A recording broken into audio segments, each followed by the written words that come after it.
Praise the Lord.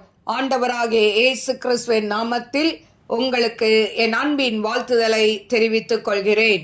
எனக்கு அருமையான தேவ பிள்ளைகளே, ஒவ்வொரு நாளும் இந்த யூடியூப் மூலம் உங்களை சந்திப்பதில் நான் மிகுந்த மகிழ்ச்சி அடைகிறேன். இந்த ஆடியோவை நீங்கள் கேட்டு தேவ ஆசீர்வாதத்தை பெறுவது மட்டுமன்றி, உங்களுக்கு அறிமுகமானவர்கள், உங்கள் நண்பர்கள், உங்கள் உறவினர்களுக்கும் இந்த ஆடியோவை அனுப்பி தேவனுடைய நாமத்தை மகிமைப்படுத்தும்படி உங்களை அன்புடன் கேட்டுக்கொள்கிறேன். இந்த நாளிலும் 2 சாமுவேல் 7ஆம் அதிகாரம் 1 வசனம். கர்த்தர் ராஜாவை சுற்றிலும் இருந்த அவனுடைய எல்லா சத்துருக்களுக்கும் அவனை நீங்களாக்கி இளைப்பாற பண்ணின போது அவன் தன் வீட்டிலே வாசமாய் இருக்கையில் ராஜா தீர்க்கதரிசியாகிய நாத்தானை நோக்கி, பாரும், கேதுரு மரங்களால் செய்யப்பட்ட வீட்டிலே நான் வாசம் பண்ணும்போது தேவனுடைய பெட்டி திரைகளின் நடுவே வாசமாய் இருக்கிறதே என்றான். அப்பொழுது நாத்தான் ராஜாவை நோக்கி, நீர் போய் உம்முடைய இருதயத்தில் உள்ளபடியெல்லாம் செய்யும், கர்த்தர் உம்மோடு இருக்கிறாரே என்றான். அன்று ராத்திரியிலே கர்த்தருடைய வார்த்தை நாத்தானுக்கு உண்டாகி, அவர், நீ போய் என் தாசனாகிய தாவீதை நோக்கி, கர்த்தர் சொல்கிறது என்னவென்றால், நான் வாசமாய் இருக்கத்தக்க ஆலயத்தை நீ எனக்கு கட்டுவாயோ? நான் இஸ்ரவேல் புத்திரரை எகிப்திலிருந்து புறப்பட பண்ணின நாள் முதற்கொண்டு இந்நாள் வரைக்கும் நான் ஒரு ஆலயத்திலே வாசம் பண்ணாமல் கூடாரத்திலும் வாசஸ்தலத்திலும் உலாவினேன். நான் இஸ்ரவேலாகிய என் ஜனத்தை மேய்க்கும்படி கட்டளையிட்ட இஸ்ரவேல் கோத்திரங்களில் ஒரு கோத்திரத்தையாவது நோக்கி, நீங்கள் எனக்கு கேதுரு மரத்தால் செய்யப்பட்ட ஆலயத்தை கட்டாதிருக்கிறது என்ன என்று நான் இஸ்ரவேல் புத்திரருக்குள் உலாவி வந்த எவ்விடத்திலாவது யாதொரு வார்த்தையை சொன்னதுண்டோ? இப்போதும் நீ என் தாசனாகிய தாவீதை நோக்கி, சேனைகளின் கர்த்தர் சொல்கிறது என்னவென்றால், நீ இஸ்ரவேல் என்கிற என் ஜனங்களுக்கு அதிபதியாய் இருக்கும்படி ஆடுகளின் பின்னே நடந்த உன்னை நான் ஆட்டு மந்தையை விட்டு எடுத்து நீ போன எவ்விடத்திலும் உன்னோடே இருந்து உன் சத்துருக்களை எல்லாம் உனக்கு முன்பாக நிர்மூலமாக்கி பூமியில் இருக்கிற பெரியோர்களின் நாமத்திற்கு ஒத்த பெரிய நாமத்தை உனக்கு உண்டாக்கினேன். நான் என் ஜனமாகிய இஸ்ரவேலுக்கு ஒரு இடத்தை ஏற்படுத்தி அவர்கள் தங்கள் ஸ்தானத்திலே குடியிருக்கவும், இனி அவர்கள் அலையாமலும் முன்போலும் நான் என் ஜனமாகிய இஸ்ரவேலின் மேல் நியாயாதிபதிகளை கட்டளையிட்ட நாள் வரையில் நடந்தது போலும் நியாயக்கேட்டின் மக்களால் இனி சிறுமைப்படாமலும் இருக்கும்படி அவர்களை நாட்டினேன். உன்னுடைய எல்லா சத்துருக்களுக்கும் உன்னை நீங்களாக்கி இளைப்பாறவும் பண்ணினேன். இப்போதும் கர்த்தர் உனக்கு வீட்டை உண்டு பண்ணுவார் என்பதை கர்த்தர் உனக்கு அறிவிக்கிறார். உன் நாட்கள் நிறைவேறி நீ உன் பிதாக்களோட நித்திரை பண்ணும்போது நான் உனக்கு பின்பு உன் கர்ப்ப பிறப்பாகிய உன் சந்ததியை எழும்ப பண்ணி அவன் ராஜ்யத்தை நிலைப்படுத்துவேன். அவன் என் நாமத்திற்கு என்று ஒரு ஆலயத்தை கட்டுவான். அவன் ராஜ்யபாரத்தின் சிங்காசனத்தை என்றைக்கும் நிலைக்க பண்ணுவேன். நான் அவனுக்கு பிதாவாயிருப்பேன், அவன் எனக்கு குமாரனாயிருப்பான்.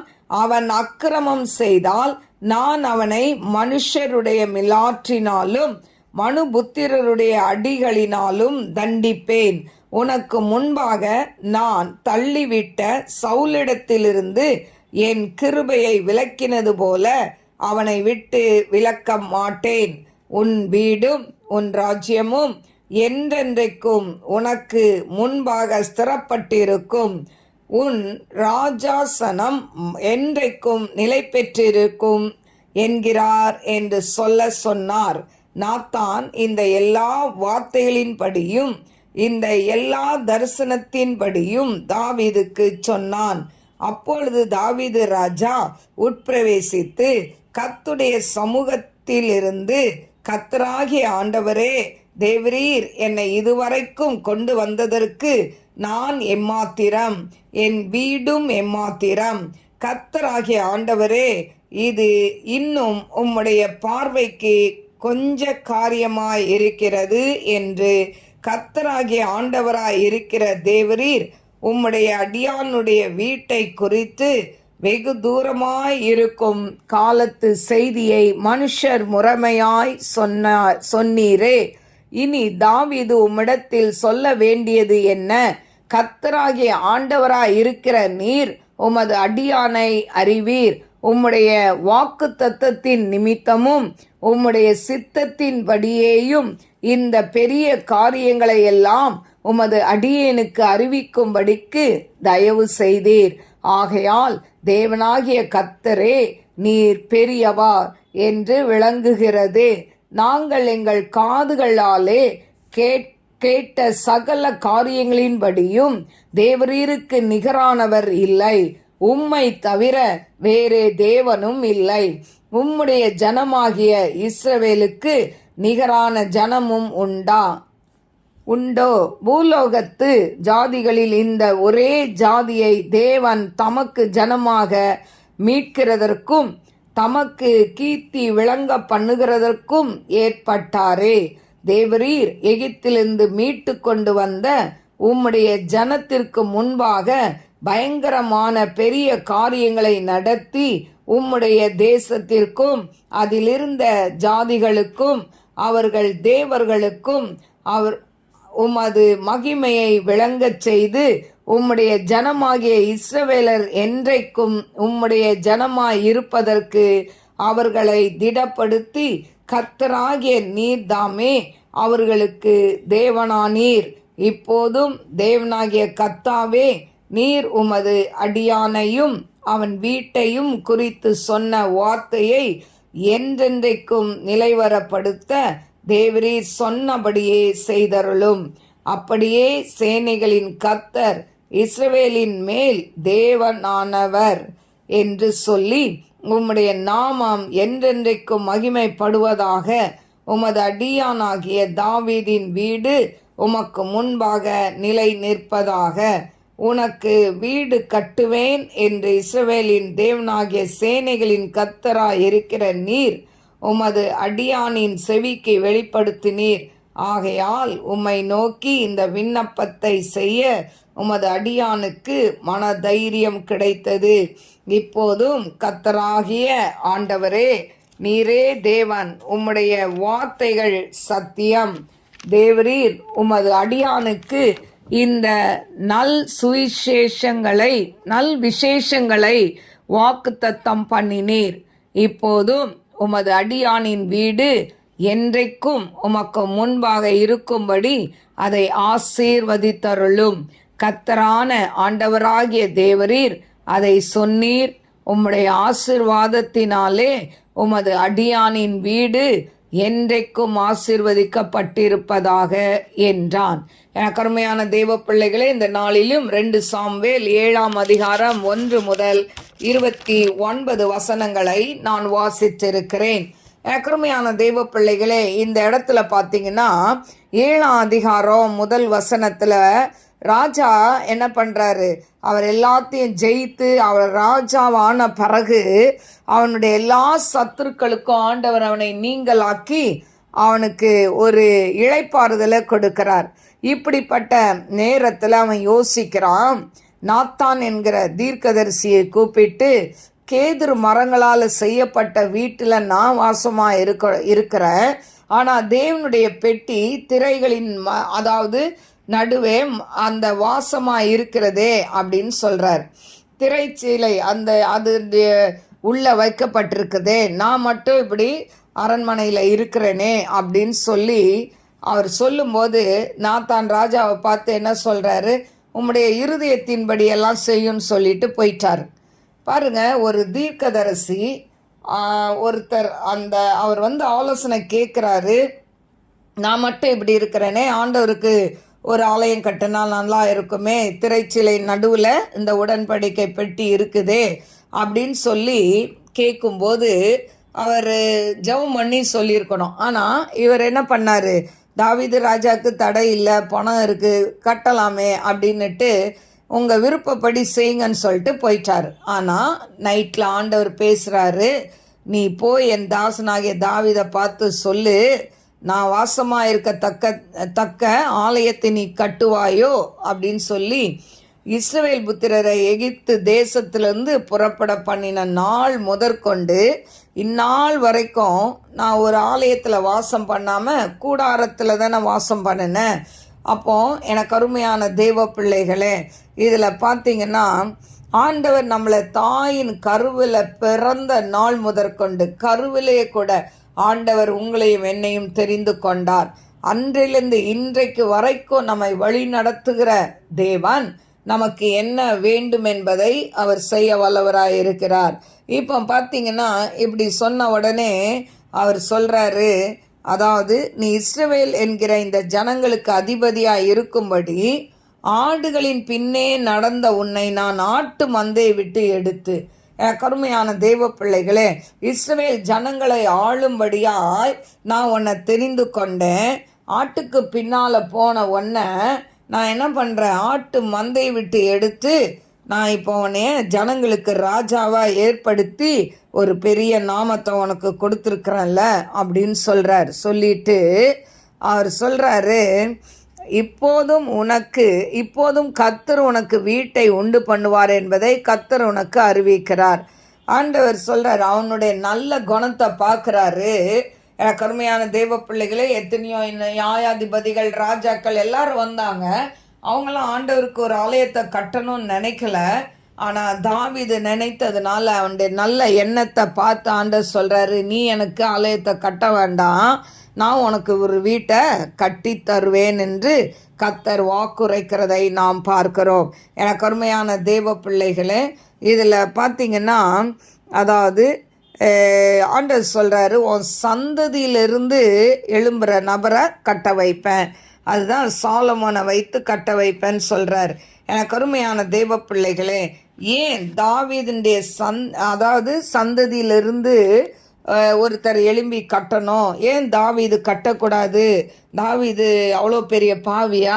தாவீது பாவம் செஞ்சால் கூட அந்த பாவத்தெல்லாம் ஆண்டவர் மன்னிச்சார்ல, ஏன் அவனை கட்ட வேணான்னு சொல்கிறாருன்னா, அவன் இரத்தக்கரை படிந்த கரங்களை உடையவன், நிறைய போர்களை செய்து எத்தனையோ பேரை கொன்று குவித்த அந்த கரங்களால் ஆலயத்தை கட்ட வேணான்னு கர்த்தர் சொல்கிறதை நாம் பார்க்கிறோம்.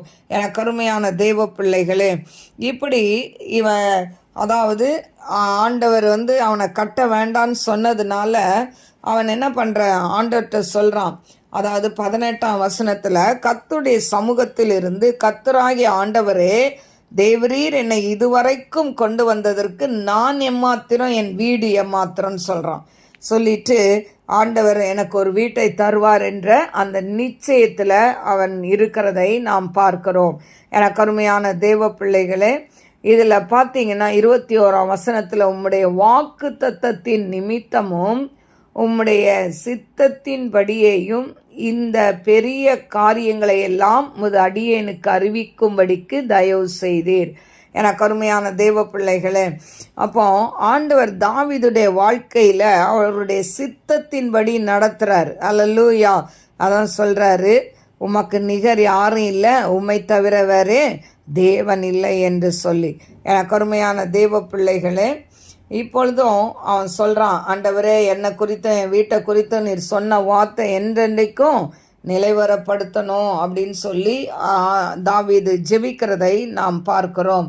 எனக்கு அருமையான தெய்வ பிள்ளைகளே, அடுத்தது பார்த்தீங்கன்னா 28ஆம் வசனத்தில், இப்பொழுதும் கர்த்தராகிய ஆண்டவரே நீரே தேவன், உம்முடைய வார்த்தைகள் சத்தியம், தேவரீர் உமது அடியேனுக்கு இந்த நல் விசேஷங்களை வாக்குத்தத்தம் பண்ணினீரே.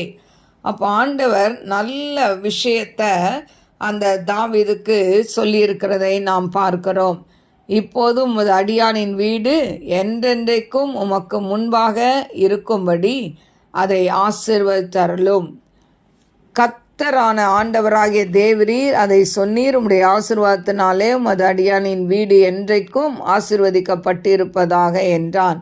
அப்போது இந்த இடத்துல பார்த்திங்கன்னா ஆசீர்வாதத்தினால வீட்டை, அதாவது இப்போ அடியானின் வீடு என்றென்றைக்கும் உமக்கு முன்பாக இருக்கும்படி அதை ஆசீர்வதித்தரலும்னு சொல்கிறான். எனக்கு அருமையான தெய்வ பிள்ளைகளே, அப்போ ஆண்டவர் அந்த வீட்டை என்ன பண்ணுறாரு? ஆசீர்வதிக்கிறதை பார்க்கிறோம். உம்முடைய ஆசீர்வாதத்தினாலே உமது அடியானின் வீடு என்றைக்கும் ஆசீர்வதிக்கப்பட்டிருப்பதாக என்றான். எனக்கு அருமையான தெய்வ பிள்ளைகளே, இந்த நாளிலேயும் தாவீதினுடைய வீட்டை ஆசீர்வதித்த தேவன் இதை கேட்டு கொண்டிருக்கிற உங்கள் எல்லாருடைய வாழ்க்கையிலையும் இருக்கக்கூடிய இன்னல்கள், போராட்டங்கள், பிரச்சனைகள் எல்லாவற்றிலும் இருந்து விடுதலையை கொடுத்து தாவீதுக்கு அருளின சகல ஆசீர்வாதங்களையும் இன்றைக்கு உங்களையும் உங்கள் பின் சந்ததிக்கும் ஆண்டவர் கொடுக்க வல்லவராய் இருக்கிறார். எனக்கு அருமையான தேவ பிள்ளைகளே, அதனால் நாம் கர்த்தரை நம்புவோம். கர்த்தர் நம் வாழ்க்கையில் பெரிய காரியங்களை செய்வார். கண்களை மூடி நாம் ஜெபிப்போம். ஸ்தோத்திரிக்கிற ஆண்டவரே, மகா பரிசுத்தமுள்ள நல்ல தகப்பனே, நந்தியோடு ஸ்துதிக்கிறவர தீரபா லபாக்கரபல வரபா தீரபாக்கரபல வரபா ஒரு ரபாக்கரபல வரபா தீரபாக்கரபா ரீபாக்கரபா தூலபாக்கரபா வேண்டுவதற்கும் நினைப்பதற்கும் மேலாக அற்புதத்தை செய்கிற தேவன் நீர் ஏசப்பா. அதிசயங்களை செய்ய வேண்டுமாறு ஜெபிக்கிறேன் ஆண்டவரே. அப்பாவுமாக்கு ஸ்தோத்திரிக்கிறேன் ஆண்டவரே. தாவீதுடைய வம்சத்துல, தாவீதுடைய சந்நிதியில நீங்க பிறந்தீங்களே ஏசப்பா, அந்த கிருபையை மகனுக்கு ஆண்டவரே தாவீதுக்கு நீங்க கொடுத்தீங்களே அக்காய் ஸ்தோத்திரிக்கிறேன் ஆண்டவரே. அப்பா சாலமோன் மூலம் ஆண்டவரே ஆலயத்தை கட்டுறதுக்கு நீங்க ஆண்டவரே கொடுத்த ஆண்டவரே கிருபைகளுக்காய் ஸ்தோத்திரிக்கிறேன் ஆண்டவரே. அப்பா அவன் நன்றியோடு ஸ்தோத்திரிக்கிற ராஜா. மகிமையின் தேவனே மாக்க ஸ்தோத்திரம் ஆண்டவரே. உடைய அன்பின் கரத்துல தாழ்த்தி ஒப்பு கொடுக்கிறேன் ஆண்டவரே. இதை கேட்டுக்கொண்டிருக்கிற ஒவ்வொரு பிள்ளைகளும் அப்பா, யார் மேல ஆண்டவரே கசப்பு வெறுப்பு இருந்தாலும் ஆண்டவரே அவர்களோடு சமாதானமாக கிருபை கொடுங்க டாடி. அப்பா அவனுடைய நாமத்தை மகிமைப்படுத்துங்கப்பா. ஆவியானதாமே பெரிய காரியங்களை செய்யுங்க ஆண்டவரே. நம்முடைய அன்பின் கரத்துல பிள்ளைகளை தாழ்த்தி ஒப்பு கொடுக்கிறேன். நீரையை பொறுப்பெடுத்து வழி நடத்தும். இயேசுவின் நாமத்தில் கேட்கிறேன் பிதாவே, ஆமென். God bless you. God bless you.